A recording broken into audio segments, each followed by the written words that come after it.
presented by माँ Durga music.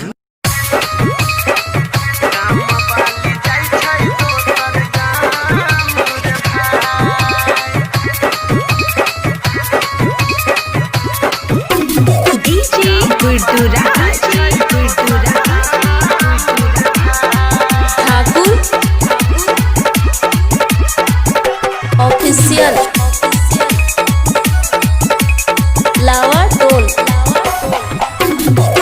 जौन छौड़िया के हम दिल सच्चा हलियै रे, दिल सच्चा हलियै रे, छोड़ी के जाय छै दोसर गाम रे भाई, गाम वाली जाय छै दोसर गाम रे भाई।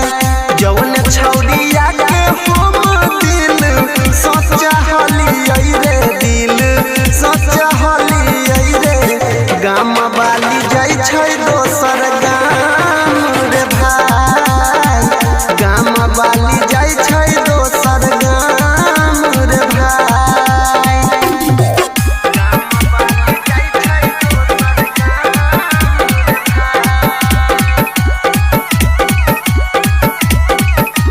डीजे गोविंद शर्मा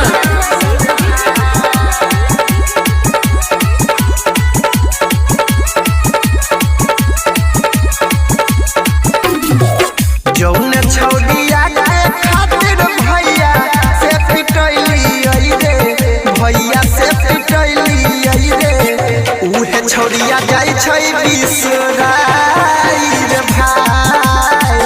जौन छौड़िया के मधुबनी हम घुमैलियै, दरभंगा हम घुमैलियै रे, उहे छौड़िया जाय छै ससुराल रे भाई।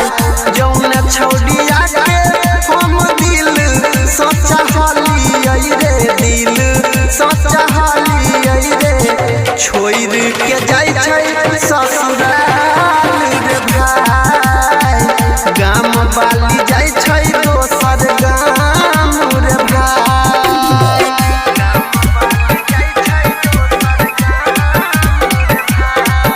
DJ Govind Sharma DJ good Madhubani DJ good Madhubani. अभी आप सुन रहे हैं तेनवाही से माँ दुर्गा म्यूजिक की प्रस्तुति। दिल से चाहती है हम तो दिल जानिया के, गाम वाली रानिया के, तैयो दिलकै हमारा ठुकराई रे भाई।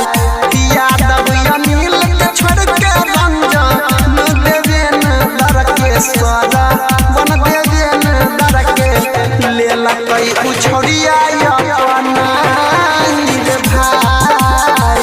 जौन छौड़िया के हम दिल सच्चा हलियै रे, दिल सच्चा हलियै रे, छोड़ के जाय छै दोसर गाम रे भाई, गाम